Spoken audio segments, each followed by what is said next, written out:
Gig Gab, episode 424 for Monday, April 8th. Step into the Spotlight Day 2024.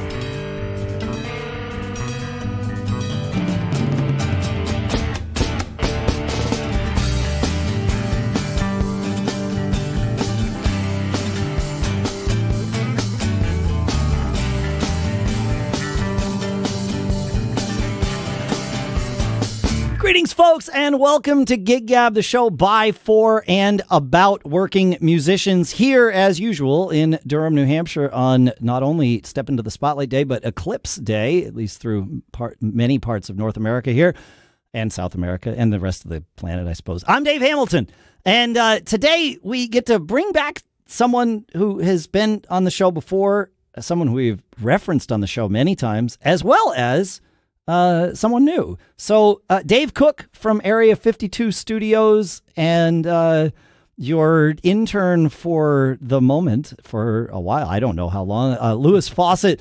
Dave and Lewis, thank you so much for taking time out of your day to talk to all of us here. Very happy to be back. Thanks, Dave. Welcome, Lewis. Hello, first time on a podcast. Happy to be here. Nice. You sound fantastic, which of course I would have expected nothing less out of two guys coming from Area 52 Studios. So I know that most of you that are listening now probably didn't listen to episode through 258 in June of, yeah, that's right, 258 from June of 2020 when you were first on, Dave. I will link to that in the notes here because you told some great stories about kind of your early days coming up as an engineer. You engineered Love Shack, which I feel like is the thing maybe you should lead with when you are like bragging about yourself, but I don't know. You did a Nick Cave. You were the first person in the States to record Nick Cave and the Bad Seeds, right? I didn't realize that. Was I? I think so. Cool. I think so. Yeah. Thanks to the producer not being able to make the session. I was the default engineer on that one. Yeah, it's amazing. It's great. Yeah, well, but that's how life goes. And then since then, you've done lots of other things.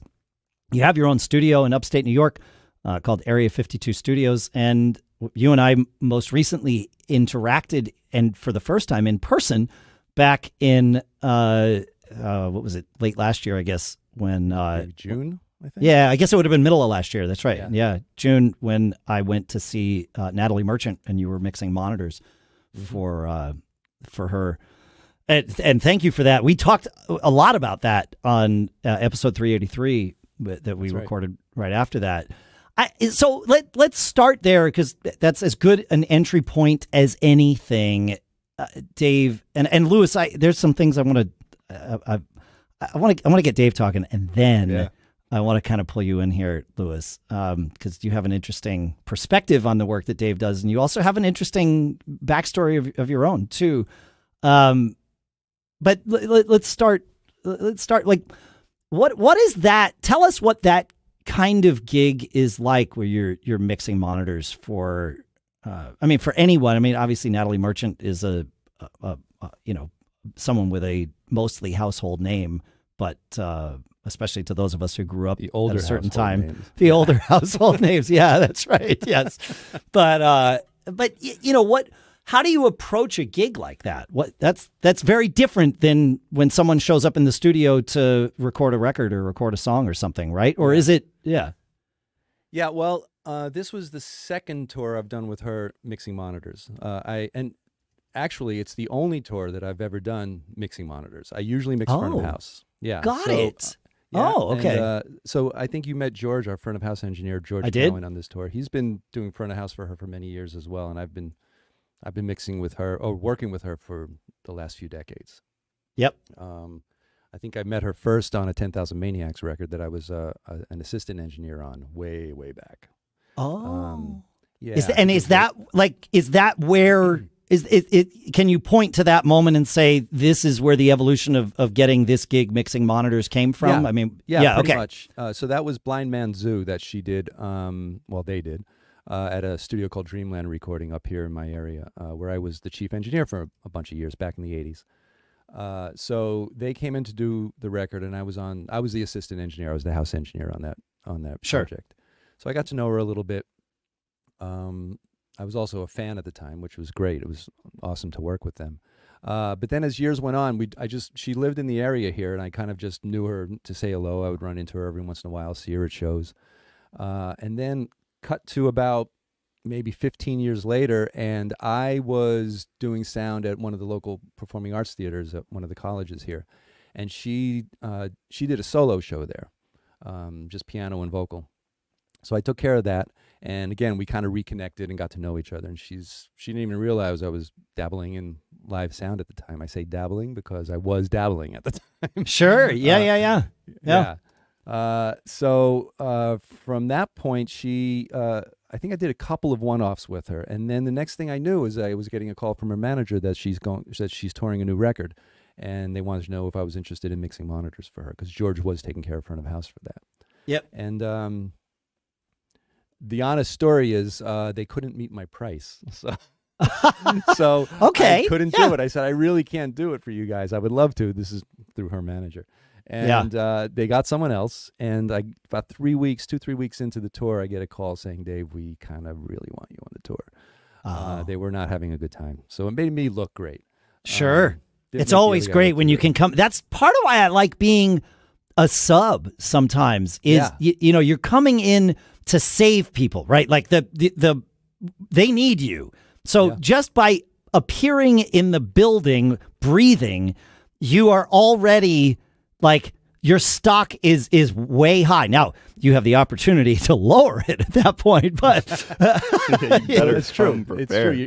You better come prepared. Yeah. But that's the thing. Like if you know you can deliver, they are rooting for your success in a huge way, right? They've in fact banked on your success. So they're not looking for you to fail. You of course can choose to or not choose to and still fail. But that's what I love about being a sub is you're like Superman. You know, you come in and it's a great position to be in. It's also stressful because you really have to live up to what's you got to deliver. Of you. Absolutely. Yeah. You always have to be performing. I like this. That's you're not wrong. That's right. Yeah. Yeah. So anyway, I was fortunate with that, and I was in a good position with that. And I remember walking into I had to go. I forget where it was, Denver or DC or something. I went to go see the show just to learn it before I actually was able to start on it. And I walked into there's advice already here, folks.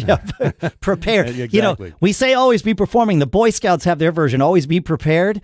It helps to be prepared before you perform. Yeah, absolutely. Yeah. But when I walked in, and like you said, when you walk in the room in the building, you're in that position. And she saw me, and she basically just said, "I'm so happy to see you right now. I'm so happy you're here." Great. You know? So it felt great right then, and it turned out to be a really good rest of the tour. You know, I did a great job for them. I'm happy to say. And, you know, from that point on, I kept working with her. So she only has done 2 large-scale tours in 12 years, I think it was. Her last major record she put out was that tour that I just mentioned. And she took a little bit of a hiatus and reissued Tiger Lily, I believe, at one point.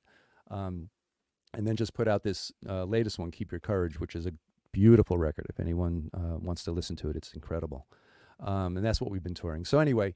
a lot of things in one-offs with her over the years in between those 2 tours, but anyway, that's a long sort of answer to your question. But as far as how to approach it, I already came into the gig with the experience of knowing what she likes to hear and what the band would generally like to hear.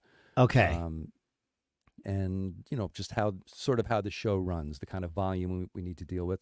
The biggest difference on this tour was that she wanted everyone, including herself, on in-ears, on IEMs.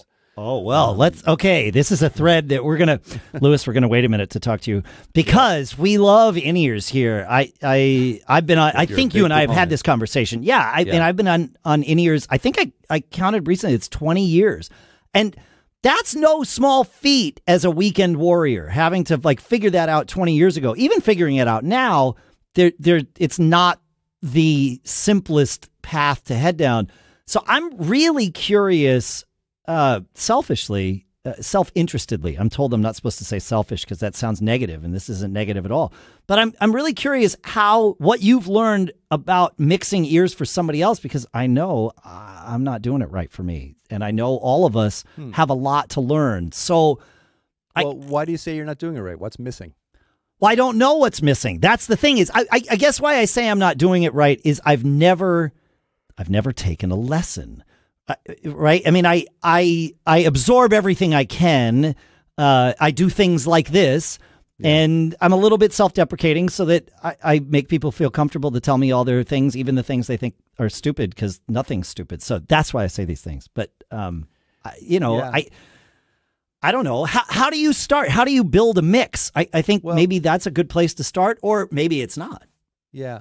Well, I've never taken a lesson either. I just kind of, I kind of just teach myself. And the challenge with this particular tour was that we had about 3 days of rehearsal before our first show, right? So in our first venue, actually. So we were in the venue, we were planning our rehearsals, and that was the first time that was probably about half the band was the first time on in-ears. So we were starting really fresh. Natalie had used them in the past very minimally, but it was essentially a brand new thing. So we had that challenge. That seems dangerous. Yeah, having that challenge of people acclimate to it very quickly, and it was a challenge. So how I build a mix, we had about a day and a half with the band alone before Natalie came in. So I would get what and some of the players were, like I said, about half of them were experienced. So they knew what to ask for. They knew what to accept as well.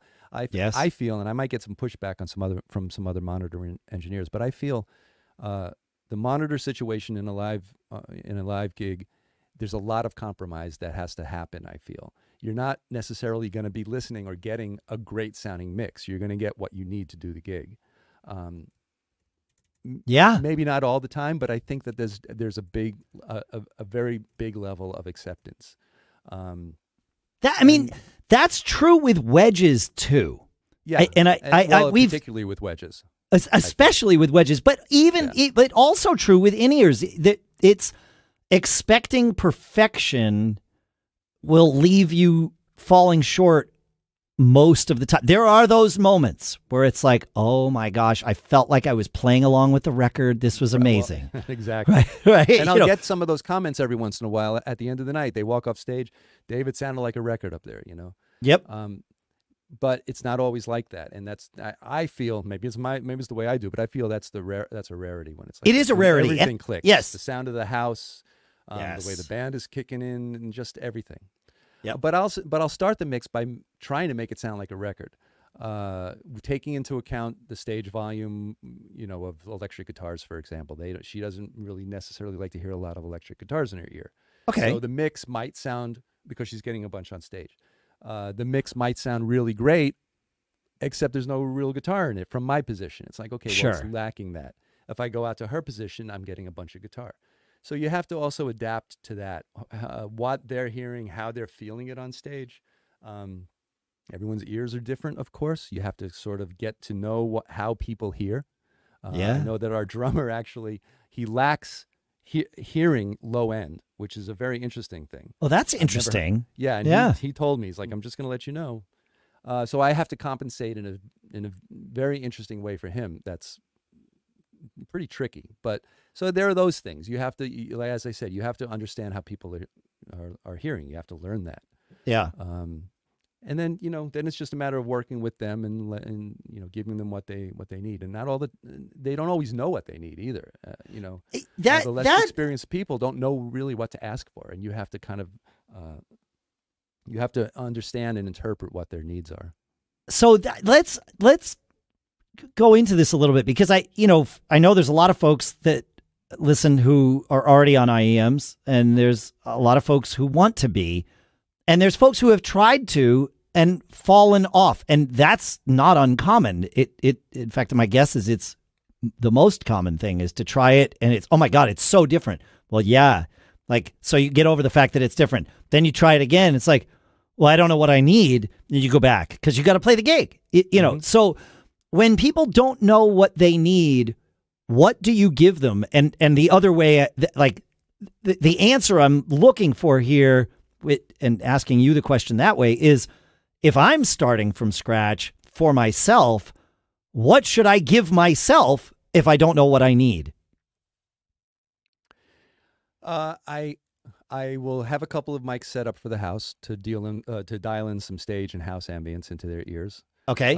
Yeah, so they're getting some of the natural room coming back. Also, the feel of the audience, because if there isn't that and everything's close mic, there's really very little feedback from the audience that anyone's going to get. Yeah.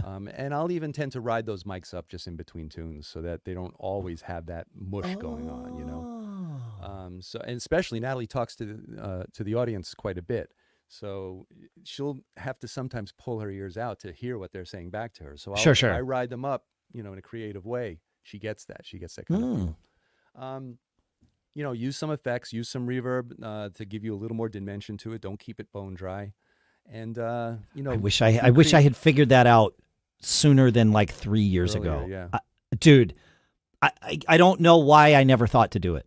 Yeah. You know what? I don't like reverb in general. I'm not one of these like I use reverb, but I'm not like throw lots of reverb on the thing. And I definitely don't like reverb in stage wedges, so maybe that's why I never thought to put it in my ears. But that was a game changer. Yeah. Well, in wedges, you're gonna get a lot back. Exactly. House, depending on the size of the house. Yeah, but some people, as you know, ask for reverb in wedges all the time. But even if it's a matter of just a tight ambient reverb, maybe 3/4 of a second, half a second, or something, just to give you a little extra space. Yep. Because it gets scary when you hear yourself so close like that. Yeah.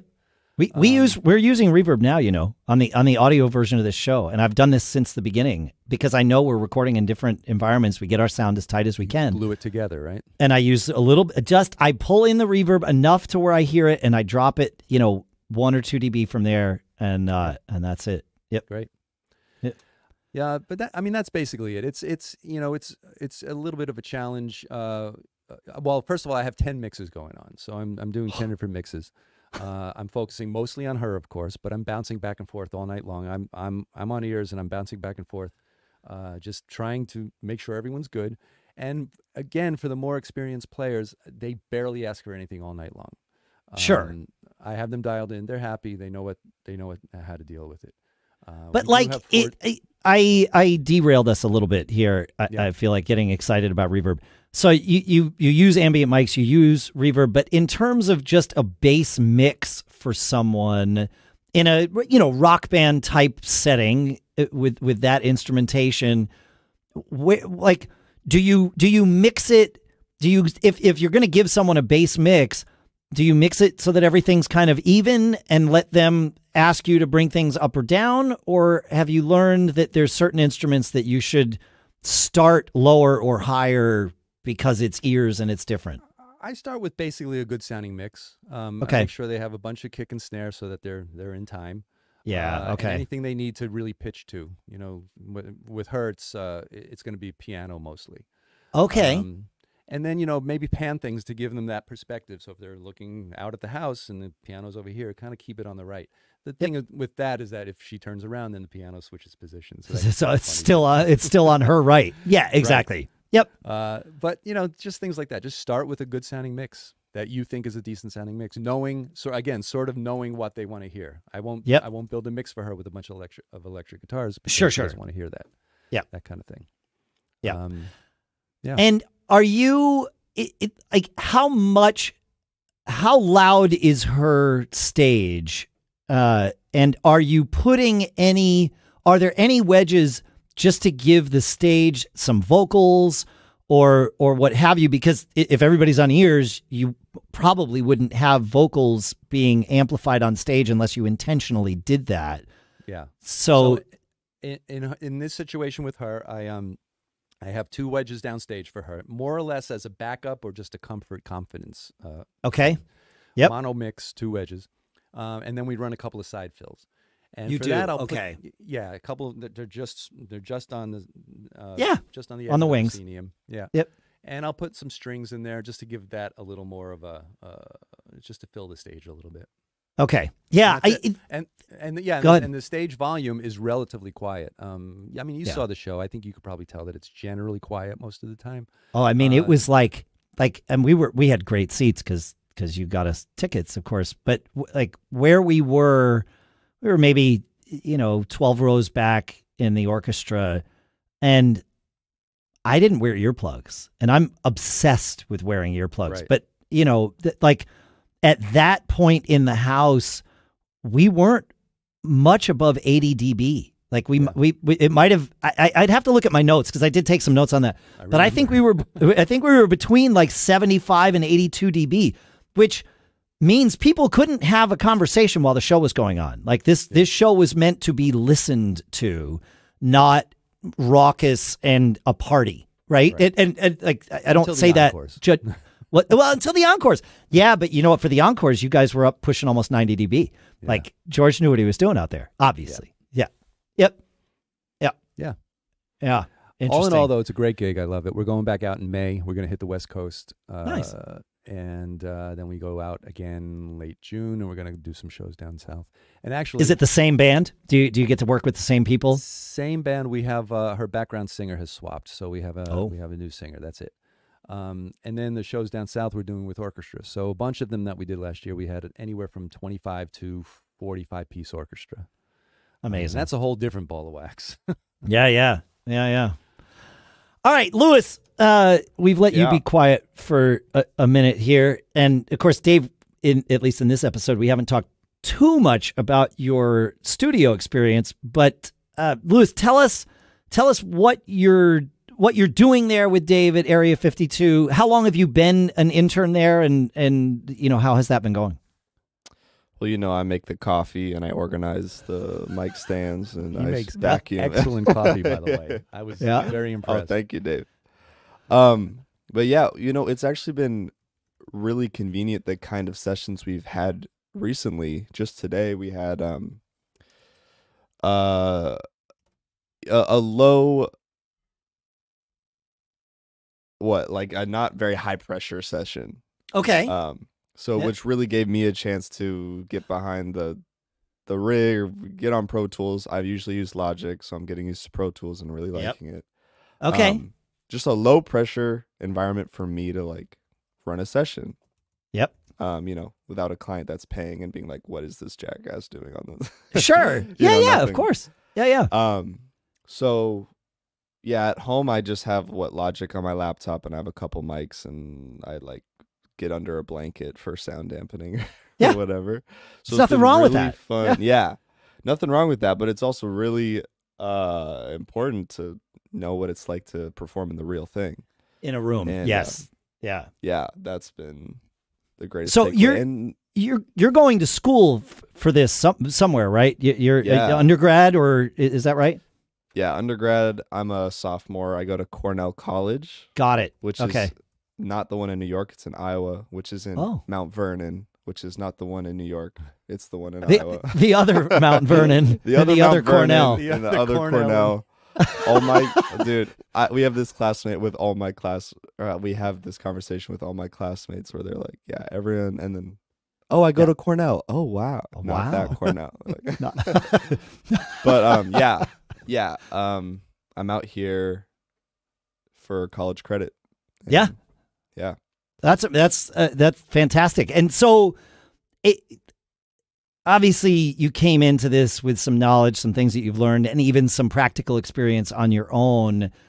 What working in a professional studio with Dave, what are some of the things that you didn't realize or that you've been able to learn by being there versus just the DIY stuff essentially that you've done at home? Yeah, so I've done a lot of work with just friends and family. Like me of and course. my sister write songs. Me and my friends, oh, you have microphones? Like I have a couple songs to record, and it's totally different when you're having to direct somebody that you're buddies with. You know, you can be a little crasser or a little more direct. But when you're working with somebody you just are meeting for the first time and it's like a business exchange, they're it's paying a whole you. Different environment. So that includes like making sure you have food, making sure the place is like vacuumed, making sure we here at Area 52's Area 52 Studios not only to cater to your recording needs, we cater to your hunger needs. I just want to jump in because there is one thing that I have. It sounds silly maybe, but it's really important for me to be able to provide good hospitality when people walk in the morning. And I've kind of gotten really known for it. When I was starting way back, I noticed that in some of the bigger studios that I was working at, I'd walk in and there'd be bagels and muffins and everything in the morning, and it was such a great thing to start the day with. So I do the same thing here, and that's that's why Louis brought it up. Is that it makes a big difference to people. They're coming in at 10 o'clock in the morning. At the start, they start socializing over bagels, and that's the way to get started. Yeah. Yeah. No, it makes. I'll never forget my first. Was it my first? It was my first time being paid by someone I didn't know to play on their record in a studio. And I was living in Austin, Texas at the time. We went to Dallas. Not a lot of music there, so. Yeah.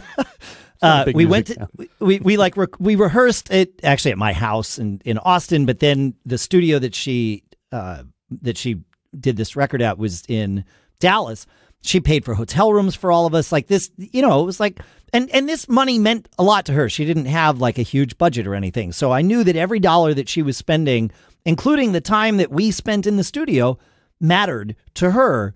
And this was, again, not a friend. This was, I was hired by her because she knew of my playing and all this stuff. And so I got to the studio earlier than everybody else the morning of the session because I wanted to get my drums set up and we got sounds and everything. And the engineer for the studio, had gotten there even before me, of course. And he had like coffee and tea and muffins and stuff. And it just, that morning of getting sounds for my drums and just working with the engineer, it set the tone for the day for just being this really comfortable, productive. I still am happy with a lot of the work that I did that day. And this was a whirlwind. I left that night. We were supposed to stay overnight. And I'm like, you can save on the hotel. Like, my tracks are going to be done. I don't mind driving back to Austin after we're done tonight. She's like, okay, great. And, but it wasn't rushed. It was like, it really started with that engineer and the vibe. So I get it. Yeah, it makes sense. You got to be comfortable coming in. I mean, anyone could, well, not anyone, but studios can have great mics, great preamps, beautiful room. But if it's not vibey and you're not comfortable with snacks, then it's not worth snacks it, makes a huge difference. Yes, even like there's just little toys around. Yeah, which are just wife, like Julie. weird, funny books, and like that's great when you're sitting around waiting for like the guitars to get tracked and you're reading about. There's just like all these ridiculous titles on the shelf. Yep. Yeah, it's fun. This is fascinating because Dave, you never I know you value this. Obviously, you've created it, but anytime we've talked about like what's important in the studio, you've never brought it up. So like Louis coming in with this fresh perspective, I appreciate this. This is great. Yep. Yeah, it's good. That's good. Yeah, it's good. It's great. It's been great having Louis here though, and he's also a member of the family, and this is the second time I've done this with a family member. He's my wife's cousin's son. They live in St. Paul. Okay. And we had his cousin, another cousin's son, came out during the pandemic and did another college internship with me. So it's kind of like this family tradition now that's going on. But it's great. His college, agreed to this, and they've kind of sponsored the trip. That's great. And hopefully you're going back with some good knowledge. But it's good having him here. I love having interns and assistants, young assistants. I personally love sharing what I've gained over the last 40 years or so, and it's really refreshing to get a young perspective on things. Not only musically, but just sort of where the music world is right now, and what kind of what he's looking at when he leaves college. What's going to happen? What's he going to do? Is he going to lead more towards the music side, towards the production side, or get a job at Starbucks? Who knows? But it's interesting seeing where that perspective is. Dave has a lot of faith in your future here, Louis. Well, no, I say that because I have had a really great assistant for the last couple of years. What's her name? Rachel. Yes, Rachel. Everyone loves hearing about Rachel. But anyway, she started as an intern, and she's brilliant. But she wasn't ever planning on of getting into the music world after college. Oh. She's a cognitive science major and computer programming. So now she's leaving. She's graduating, and she's leaving and going to Seattle to work for Starbucks as a coder. So that's different than when you just say work at Starbucks. Like, I'm just gonna Gotta shine a little light on that. Okay, yeah, you got a point there. Not that there's anything wrong with working at Starbucks, but you may have undersold her career path here a little bit, Dave. I just hope she comes back. That's all. There you go. Yeah. So, Louis, and I won't make you talk about this too much, but just so we kind of complete the picture here, you're not just a part of Dave's family. You grew up into a musical family. Your dad's a professional. Yeah. Yeah, my dad, Eric Fawcett, he's been drumming. He's also a drummer. I'm a drummer. Oh, okay. I play piano and guitar and drums. My dad, he drummed in a band called Spymob. Yeah. For a while. And should I tell the whole story or what? If you want to, sure. Yeah, well, I didn't want to put you on the if you want to tell the story, great. I wanted to acknowledge this, but if it's a cool story, tell the story, please. Absolutely. Yeah. Yeah. So he drummed for a band called Spymob that he started with some buddies from college. Yep. And I think Pharrell Williams. Yeah. This was back in like the year 2000 or maybe like 99, late 90s to early 2000s. Knew about Spymob. Okay. He decided to hire them as the band for his album that he was recording with his group NERD. Yep. And my dad and the band Spymob was featured as the band for their album In Search Of. And yeah, that's and amazing. He toured with them for a while. Oh, I didn't realize that they toured together. Okay. Yeah, they toured together. He toured with them as well as other musicians. I think he went to China with some other musicians. But since he's actually recently become a marriage and family therapist, so a bit of a career change, but I mean he's great at it. He's definitely loving it. You know, the consistency of not working in the arts is definitely I am noticing that that's nice for him. Wait, so you told me something about him and how he got into this, and Dave, maybe you'll probably appreciate this. Didn't he start sort of doing therapy for musicians and bands? Yeah, yeah. Oh, so is that genius or what? Yeah, he always thought of himself as the kind of the mediator for his own band. Yeah, somebody needs to be for other bands. Yeah, yeah. Yeah. Wow. Huh. So, like, he could have been hired by Metallica and featured in some kind of monster if he had started this a little early, right? You know. Yeah. It's interesting. I've heard on a few of the Gig Gabs about the dynamics in bands and how and just how to juggle that and how the dynamics work, and it's they could be like a marriage. Yeah, except you're married to like 5 people sometimes. Right, exactly. I haven't been in a band in about dudes. 40 years, but I remember some of the drama that would happen. So I thought that would be an interesting, genius, thing to promote. I got a new quote that speaks to that. And I'm gonna pull it up here because I loved it so much. The first quote about being in a band and those sorts of things that really struck me was Timothy B. Schmidt, from the Eagles. In that History of the Eagles movie, he said, they asked him, because he joined the band at a great time, but also at a terrible time because the band was about to break up. Now, financially, it worked out really well for him because he only had to play in the band for 2 years, and then he was like set for life. And he didn't have to play in the band for a long time after that, although he wanted to.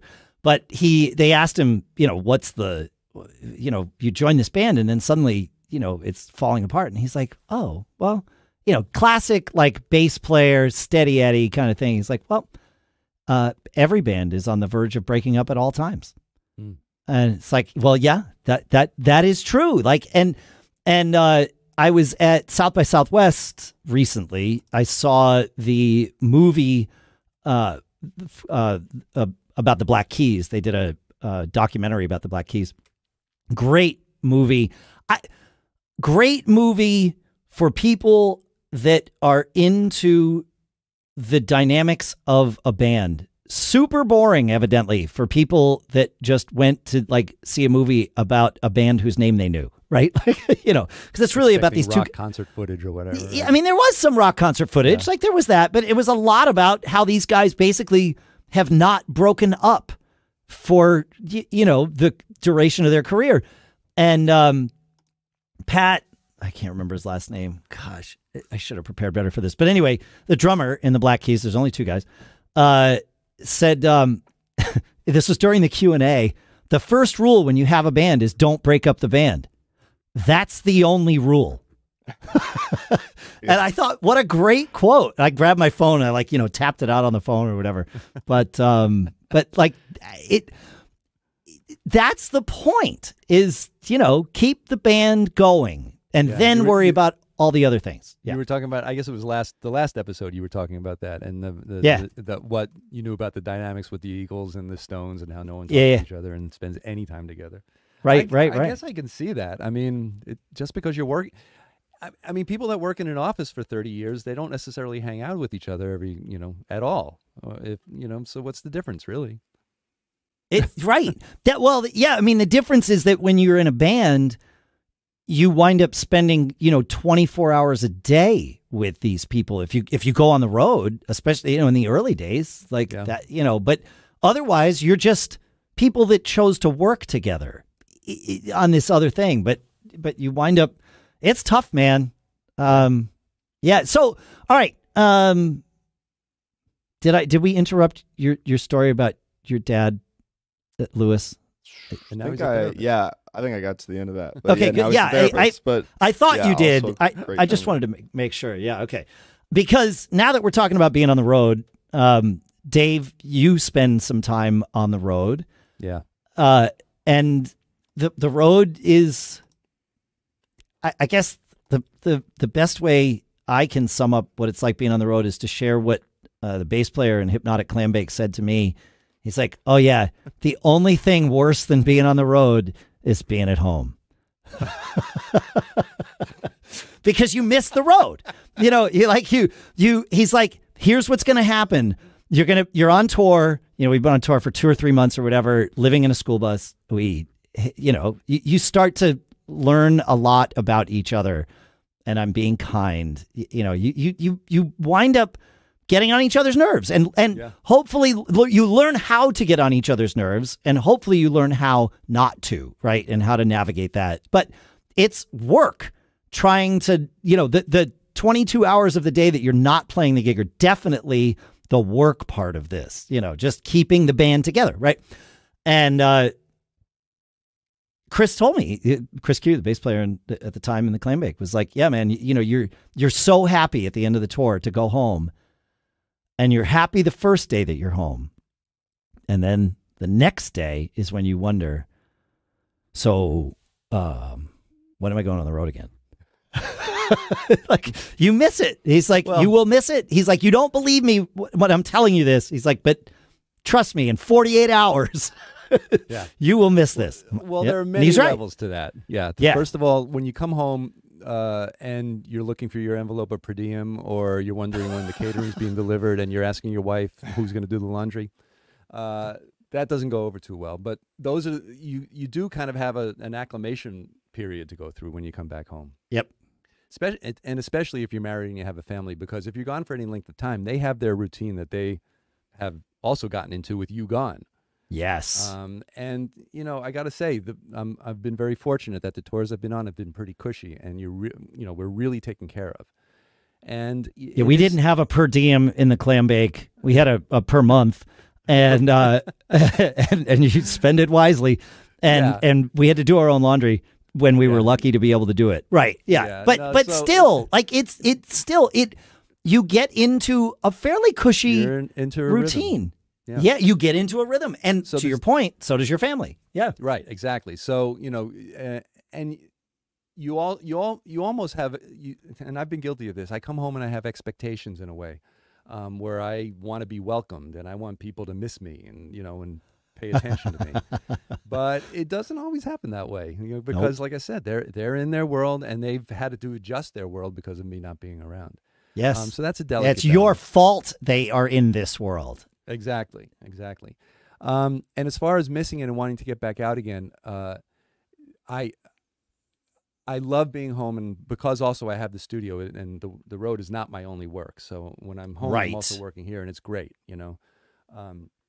But Yeah, you've really kind of paved an excellent path for yourself, my friend. yeah, I got to say, it's again, I'm very fortunate that I have I have these things to kind of ride out each other too when one thing gets a little slow. But it's and I was telling this to Lewis when we were talking about the difference between studio work and live work is that if you're on a good tour, if you're lucky enough to be on a good tour, all the work, all the advance work, all the planning, all the bookings, the travel, everything is just being taken care of by other people. And you have your job, and you go into the venue each day and do your job. And if you're lucky enough to work with a great team, it's some of the best work you can ever do. And again, I'll relate to this tour that I've been doing for this past year on and off. It's a great team, great band of musicians, and we walk into a venue at 9 or 10. We're carrying all our own production except for the main PA. We're carrying everything of our own. We go into the venue 9 or 10 a.m. It's empty. Nothing has happened yet. By 12 o'clock, 1 o'clock, we're up and running because of the way that the whole team works, and we work like a little machine. We do a sound check. We eat 3 times. Food's waiting for us. We have breakfast, lunch, and dinner at the venue. Yeah. And we do the show. Most of the time it goes really well. We pack up and we leave and we do it again. And it's just, I love the repetition of it. I love the, as I said, we just work as a machine, and it's great. And the fact that all of this stuff is just taken care of, and you have your one job that you do and you can focus on, it's the greatest thing. Do you welcome the days off more than the days on? It's nice to have days off, especially if I'm on on this tour, I had I'm a big cyclist. That's my passion outside of sound and audio. Yes. So I was lucky enough to bring along one of my bikes on the tour bus. So as soon as I had a day off or even a night off, I was out exploring. I was around doing these long rides. So I did look forward to those days off. Yeah. If we have a couple of days off, we want to get back into the venue and start getting to work again. Because also, if you happen to be in a great place, you're not there with your family, and the guilt starts setting in, and you want to share it with your family. I've been in some amazing places and had some time off, and and I can't share it with my family. So that gets a little tricky. Yep. We didn't have the money to enjoy the places that we were when I was on the road with the Clambake, but with my career with Mac Observer and Mac Gig Gab and stuff, I have been able to, I have found myself in amazing places enjoying them, and it's like, oh man, like I wish, I can't wait to tell my family about this. I wish they were here with me, and I've had a few opportunities to sort of show them what that can be like at times. Like I think I told the story years ago, and I know I told the story on this show years ago where I was able to get my family and me a tour of Abbey Road Studios, and these things that just don't happen. You couldn't, you can't go on Airbnb experiences and book that tour, right? This happens because of you're in the right place at the right time, and the right people, and like being able to share that with your family, not being able to share that. I totally understand that guilt, or just this would be so much better if. And and you're with the people that you're working with, and if you have a good relationship with them, you hang out, you go out to dinner or whatever. But it's a different thing. Getting back to your original point, as far as being home and wanting to get back out again, one of the first big tours I went on, Claire Brothers was supporting the show. That's who's supplying the PA. Okay. So the system tech that came with it was, I think it was about 27 years, young guy, 26, 27 years old. And he was traveling with us, and I just asked him, how he likes touring. He's like, I love it. I don't know anything else. And I asked him where he lived, and he's like, he said he had an apartment where he keeps his stuff. He said, but if I'm home for more than a week, I start going crazy. Yeah. He's like, I have to get out. But he didn't have a family. He's just a single guy by himself, no pets, no kids. Right. And it's the perfect life for someone like that. Yep. If they like this, if they want to travel, get paid well, and just do great work, it's the perfect life. That's cool. Yeah. Yeah. I can totally see it. Yeah. I really enjoy it. And I think you were asking me about some creature comforts that I might bring along. Well, that was what I was going to ask next is how much of home do you bring with you? What if anything do you bring with you to make yourself feel like every hotel room is your hotel room? I have a dual voltage collapsible kettle right? So Okay. in Europe, I could use it. Oh. In the States, collapsible kettle folds into my luggage nicely. I have a collapsible coffee filter cone. Okay. And I bring, I'll bring coffee with me. I'm a big coffee drinker. I'll bring It turns coffee with out, me. yeah, we figured that out, Dave. Yeah. Right. Yeah.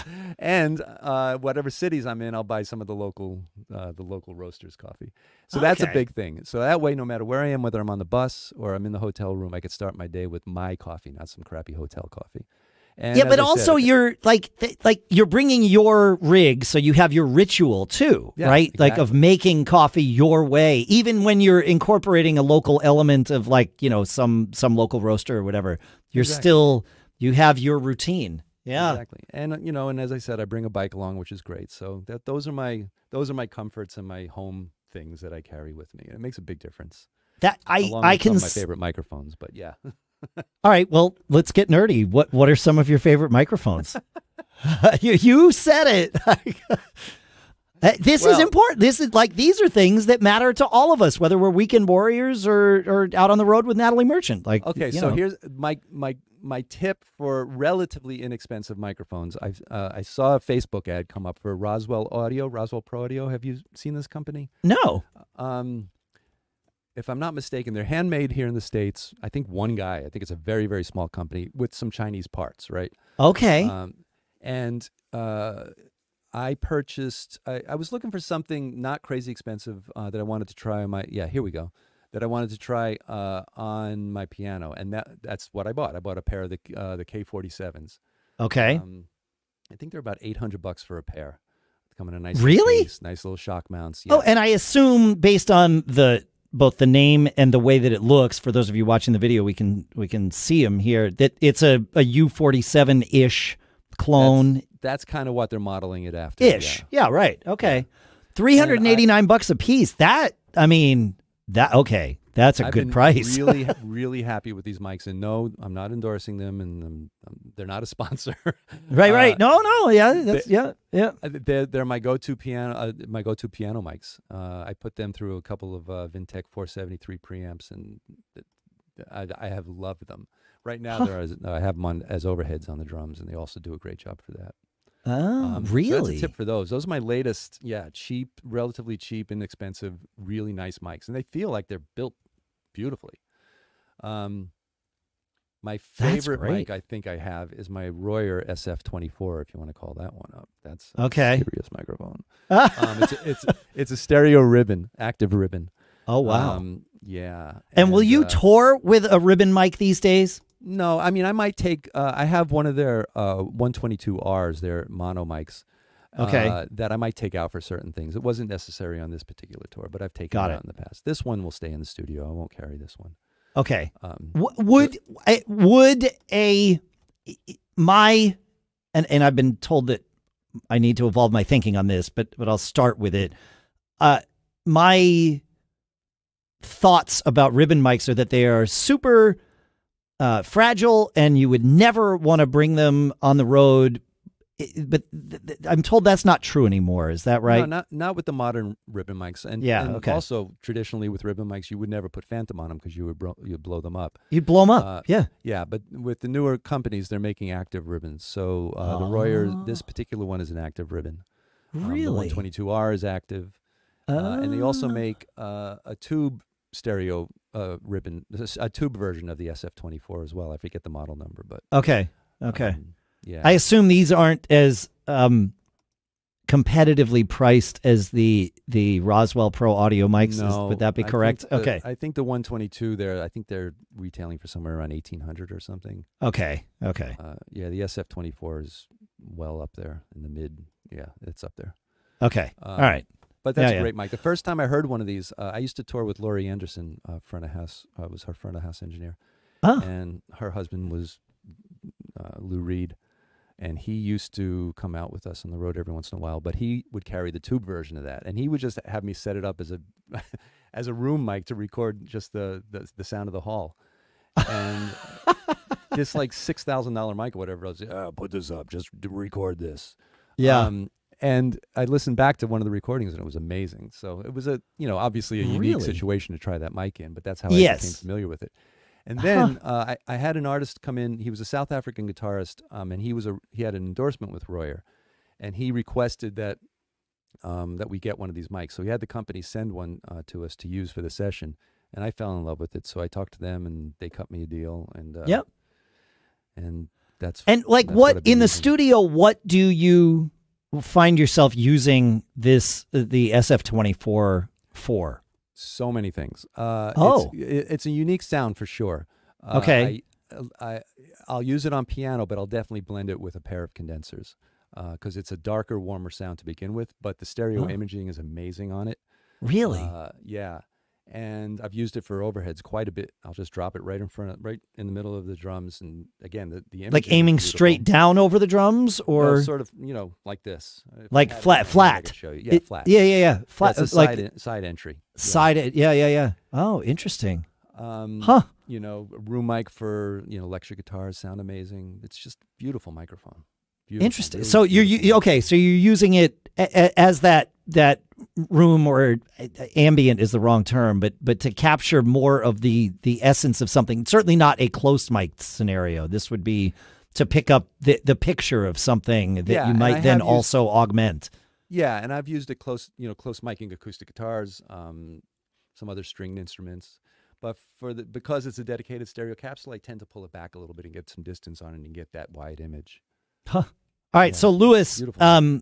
your budget might potentially more closely match that of say someone like me who's going to buy microphones. Do you have any favorite microphones that you might travel with? Well, my crown, I didn't travel with any out here because Sure, of course. Yeah. I didn't really yeah. see the point in trying. No, yeah. I believe my crown jewel is my Sennheiser 441. Oh, okay. 441. Which I don't have one of those. I would love to have one. I love. So you could have traveled with it. Yeah, I could have traveled with it, but yeah, 441U. Except those Yep. cookies. I just love how it looks too. I mean, I'm not saying that determines the quality of the microphone, but it looks so cool. I think like a little bit of leather on the sides, and Yeah. but What do it you like sounds to use great. this for? I use it for vocals. Yeah. Which okay. is not always its use case, but I've seen it used in like tiny desk performances for vocals and things like It's that. super I think Olivia cardioid, so Rodrigo it's- used it Yeah. and sounded great. And you So have I one have of the that. lesser expensive Audio Technicas, right? Yeah, I have a 447 large diaphragm, and then just like some MXL. Really Dude, cheap. MXL makes Like, some yeah. the overheads that I have on my drums that you can't see that I'm pointing to, even if you were on the video. They are. I'm embarrassed sometimes to admit, but they're MXLs, and I don't know how they would do if I was like bringing them to every gig. Like I don't. They might do fine, but I've left them here and they're fine. I also have a set. I paid. This was during COVID, like lockdowns, when I was bored and needed to, keep myself like engaged with music in different ways. I'd always seen on Amazon the $99 set of pile drum microphones, and it was 7 microphones. I can't tell you how many things I have recorded. Called pile. Yeah, I know. And part of that reason is their mounts. The mounts suck. If I were to be putting these on and removing them at every gig, they would last like 3 gigs and that would be it. But I'm not. They've been on my drums in the studio since they arrived, and I've only had one of the mounts fail, which it shouldn't, because it was used one time to put on a drum. But for $99, you get 7 microphones, and I've recorded so much of my drums with them. They sound great on toms. I have one under the snare. It's okay. It's okay. And the kick drum mic I replaced with actually a Boundary mic. That found this Behringer clone of the Shure Boundary mic, and the Behringer clone is like it's the Beta 91. Yeah, but the Beta 91 will cost you like 4 times as much as the Behringer clone, and it sounds great. So I have no problem with using cheap gear. I have a lot of it. And I have a few pile pieces. It's like you said, I found they definitely don't last. I bought Sure. for my daughter's school. Yeah, I do. Of course, I'm recruited to do sound for all the plays, and although she's not there Also, any longer, same. Yeah. but- right? Yeah. You know the deal. So Yeah. I would supply all the gear, and I would supply some of the wireless mics that I have, but I needed like 8 more. So I bought one of their 8-channel wireless mic rigs. Okay. Pile, for like $400. Yeah. Immediately one of the channels stopped working, but they work and they sound okay, and that's it. Why not? They sound okay. Yeah. They sound right. okay. But but as far as like the cheaper mics, there's some great stuff out there. Yes. Yeah. Not the pile, but the next level up. And and again, I have no I problem think the using pile them. mics sound okay. But- They're all right. They're, yeah. But the biggest thing with mics is they're a great investment. Yes. Actual microphones will practically never lose their value, and some obviously will grow in value. Well, the pile If I ones was- will lose their value. Well, yeah, okay, That some. I'll give you. Yeah. Yeah. When I was your age, Louis, when I was first starting out, if I had any brains or money at the time, I would have started purchasing, U67s for $1,500 at the time. That now you can't touch for less than $20,000. Yeah. Yep. So they're excellent investments, and they're fun to collect. I mean, my collection has grown pretty nicely, But that's the thing with mics. You can get great sounds if you're starting with a great source. Use whatever mic is closest in the drawer and is quickest to set up. Yep. But as far as collecting nice high-end mics, it's a great thing to do as well. I was Yeah, looking around the studio. Go ahead. I'm sorry, Louis. Go ahead. I think it's MXL 2006. Mhm. It looks like a U87. Okay. And it's got a great crispy high end and captures things really nice. It's probably like around $120 or something like that. Oh, really? Anyone beginning home vocal recording, I would suggest this MXL 2006, I believe. Holy cow. You can get it for $115 with a cable on Amazon. Yeah. It sounds Insane. great. That's just not right. And it's okay. It sounds good. Like that's the part that matters. Well, the other it's part that matters is right. will it last, right? And that's for $100. How much does it owe you? How long does it need to last before you've gotten your money's worth? So I bought a couple Yeah. of AKG. What is that? Perception, I think, is the line. It's I think they were $80 each or something. Little pencil condensers, and Sure. they're on the road with me all the time. I use those for audience mics, actually. wait, and I've say used the them model for- number again for me, please. I think it's Perception. They're like blue. All I'll have right. to look. They're in the I'll drawer inside. find. We'll I think they're just called the Perception wireless microphones. Yeah. No, these aren't wireless. No, Oh, these aren't are, wireless. Okay. No, these are wired condensers, like pencil condensers. Oh, okay. But All they've right. held up, and I've dropped them, I've abused them. And they're $80 each, $90 each. Nice. So yeah, Huh. so I'm a big proponent of less expensive microphones, especially for the this prosumer. Yes, right. Yeah, well, and that's who we are here at Gig Gab for the most. I mean, there's some people that that are like you that do this more professionally. Not that we all do it professionally. We have the budgets are different. That's all. Remember, you should always be performing. That's correct. Always be professional. right? Always be performing. That's right, Dave. Thanks. Yeah. All right. Where are we here on time? We've done Gear Gab. I love doing Gear Gab. I could do that all day long. And I know our listeners love Gear Gab too. I get requests for it. They're like, it's been a while since you've done a Gear Gab. So when you said favorite microphones, I was like, all right, well, I know what we're doing for 20 minutes. This is great. I This have is great, many fun more stuff. I could talk about, but yeah. This was a good smattering. And I like the blend of we really didn't talk about it. Well, I guess the Royers would be the high-end microphones. The rest of them are all, clones of super high-end mics or just great mics on their own that aren't super expensive out of the gate. Yeah. Yeah, Yep. we can't forget about the SM57 as well. That was my first microphone. Yeah. And really, I would change my answer. Anyone starting recording, get an SM57. I mean, yeah? if you agree, I have to talk to my my internship supervisor really quick. But Looking through the glass at him. Yeah, He's what in do the- you I wanted think? to separate us. He's in the studio behind the glass. By the Steinway, I might add. Yeah. I'm over Yeah, in the yeah. control room. Yeah. Well, there is something. The 57 is an extremely versatile microphone, and if I look over at my snare drum now, there's a 57 on there, and I have lots of things I could put on there. I will say I played a gig with Bitter Pill. We were opening up for Bella's Bar Talk, so it was a little bit larger venue than what we would play, maybe a 500-seater kind of thing. It was over in Maine, and I was using their drums because we were opening up for them, but I put my snare drum down, so I had my Black Beauty with me, which was the right drum for that room. I tried a couple, and I was like, "Yep, no, this is the right drum for the room." And then they came and put the mics back on, and we were playing, and I just was getting a sound and like getting my ears set and all that. And the guy was using an M80, M81 maybe, Telefunken on the snare.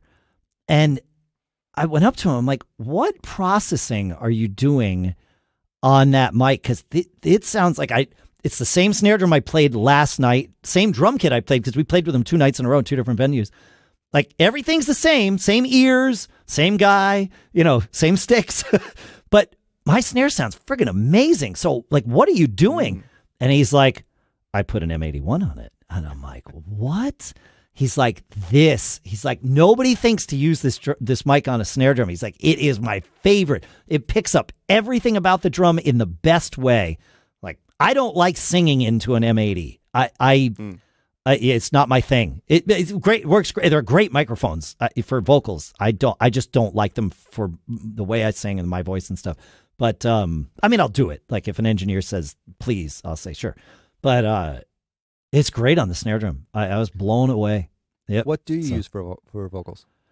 I like the Heils. The PR. I use a PR31 BW, which is the short barrel version of the Heil PR30. It is a dynamic mic. Yep, but it has the responsiveness of a condenser-ish. Like, I can move around the mic a little bit I can blend harmonies really well with it. And it has fantastic off-axis rejection. Like, it doesn't pick up much snare drum.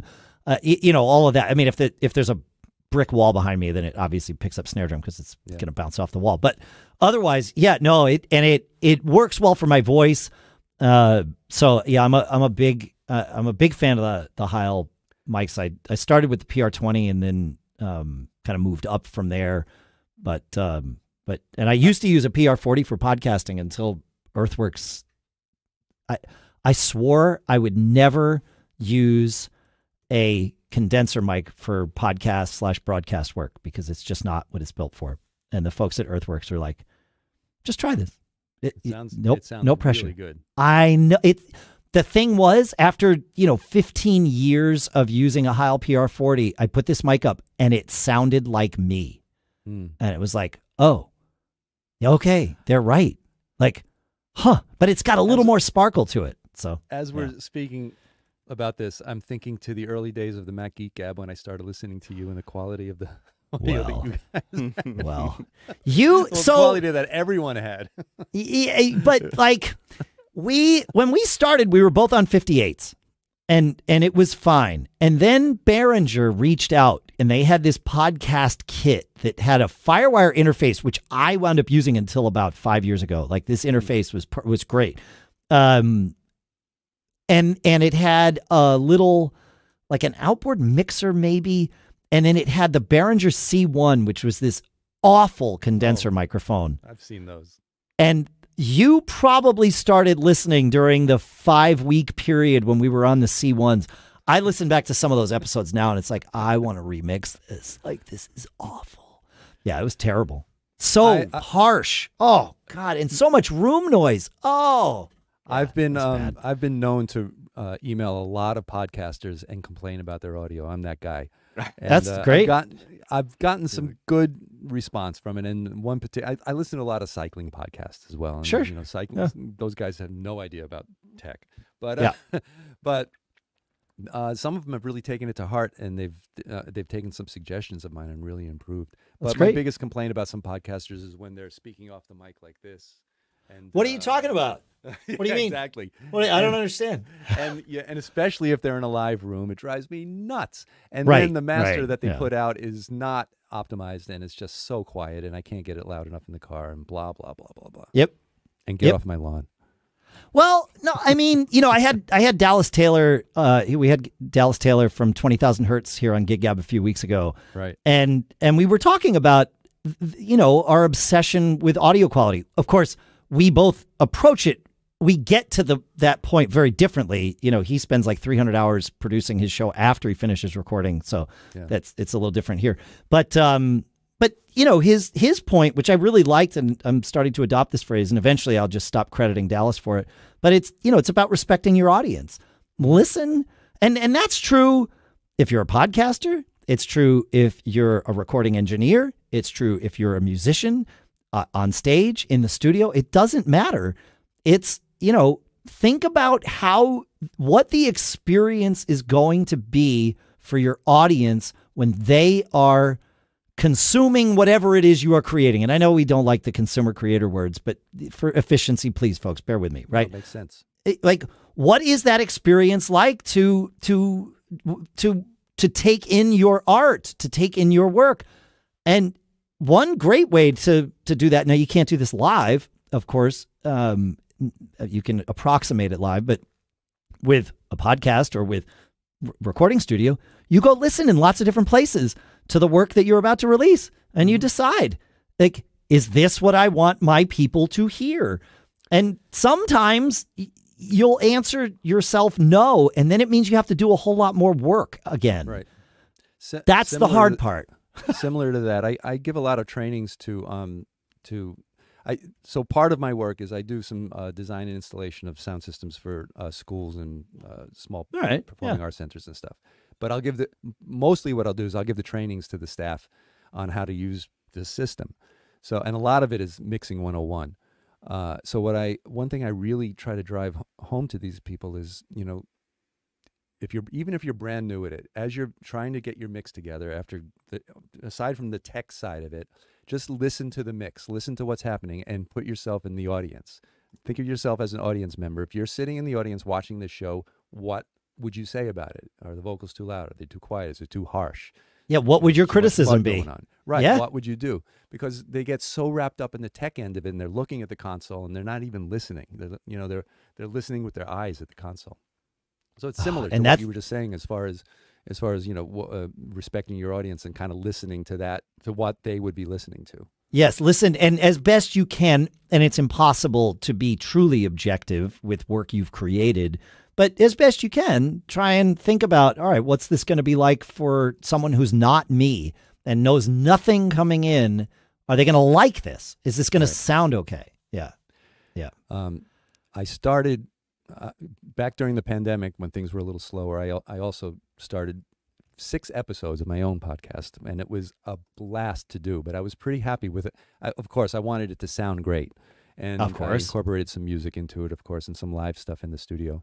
And if anyone's interested, it's called Sessions from Area 52.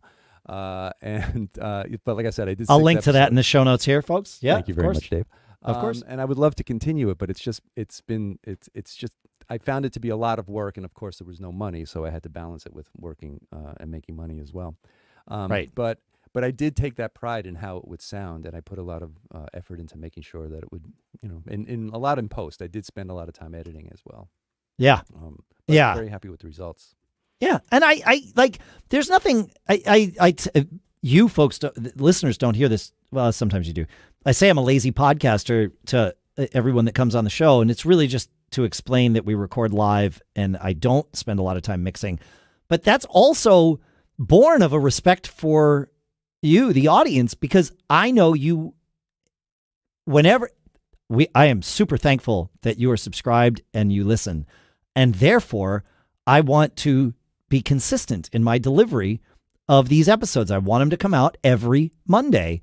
And that means I need to hit that schedule. I know what my life is like.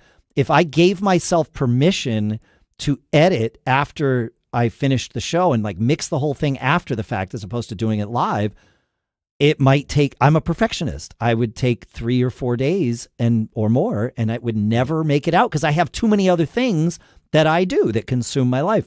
So that's why I built this system that I did that allows me to release right after we finish recording, or at least schedule for release right after we finish recording. Well, partly, a large part of why I really appreciate your podcast and I enjoy listening to them is just that. It's just the conversation, and it's whatever was said is what's said. And that's been some of my complaints to some of these other podcasters too, where I don't know what software they were using, but it was sort of like an auto editing software where gaps were cut out and it was so unnatural and so hard to listen to that I didn't do it. I stopped listening. We've tried a lot of those over the years. You're also just so good at it as well. I am coming up on my 2000th podcast episode. It's ridiculous. I mean, the way you drive the guests and the questions, and you're just such a natural at it, and it's appreciated by me anyway as a listener. Well, thank you for saying that. Yeah. Mutual I realized crowd going on here. Yeah, it's mutual. That's right. That's why we have these conversations. Yeah, there's respect, right? We respect what each other does. I was when I was at Podcast Movement a couple of weeks ago. I started doing the math. I'm like, wait a minute. I was actually working with the staff. I'm like, we got to talk more about Backbeat Media. We're too shy of a company. We need to get ourselves out there. So fine. And we were coming up with a list. I'm like, we just did episode, 1031 or whatever of Mac Gig Gab. But if you add up the other ones, I'm like, have I hit 2000 yet? And it's like, no, I haven't, but I'm 10 episodes away or something. So, amazing. So we'll do something about that. Thanks. Yeah. It's crazy. But, very impressive. You do something long enough, you might get good at it. So I'm still working on it, folks. Thank you for listening. Go ahead. I think you hit your 10,000th hour when you technically become an expert, right? Is that what it is? That's it. It's 10,000 hours. I feel like, given all the pre-show and post-show and mistakes I've made, I might be getting close to 10,000 hours. All right. Dave and Lewis, thank you for taking your time with all of us here. I really appreciate it. It was a blast. Thanks for having us. On behalf of the audience, thank you. Yeah, Dave, where can people find Area 52 over there, or any way you might like? Well, what I mentioned about the podcast, that's one way. That's sessions from area52.com. That's linked. Yep. Yeah, and I have a very antiquated website that I have neglected for about 10 years. It's area-52-studios.com. Amazing. Maybe work on your sales pitch for getting people to visit your website just a little bit. It's just so bad. Lewis, can you workshop the sales pitch with them a little bit? You can. It's so bad that people are going to be so intrigued by it being so bad, they're going to flock to it. Well, are you sponsored by Squarespace like every other podcast? No. Okay, Sessions from Area 52 is Squarespace. I'll tell you that. Squarespace. There you go. Yeah. And anyway, that's it. Yeah, and we're here in Saugerties, New York. Lovely Saugerties, New York, nestled in the Catskills. And if people want to come visit me someday, I want to come visit you someday. Every time I drive close to that area, I'm like, I should have reached out to Dave. So Lewis, if people want to follow your career as it evolves, is there a place where they could find you, maybe on Instagram or anywhere, website, whatever? Yeah, my sister and I actually just started Instagram. We're planning on posting some content this summer. Nice. When I'm gone from school, it's called The Shed LC. All right. THESHED LC. What's LC? Lewis and Cecilia. Oh, there you go. Yeah. You know what's really funny is I typed in The Shed LC into the Google Docs thing that automatically finds Instagram. Links about it. It did not find Instagram. Believe it or not, I typed in The Shed LC into Google Docs, and what came up was a Blend.io page for Billie Eilish. What? Which is, I know. I know. It's just one of those things. But when I add Instagram to it, I found you. So yeah. We'll link to that. That's but yeah, I don't know what that's all about. So all right. Thanks for hanging out with us, everybody. Thank you for spending your time with us, Dave and Lewis. It is, yeah. And I know Dave said it a bunch. Lewis, do you have 3 words of advice for everybody who's listening, perhaps? Do you remember the 3 words? Maybe always be performing. That'll work. I agree with you. That's good advice. Yeah. Later. And we're out. Boom. Nice.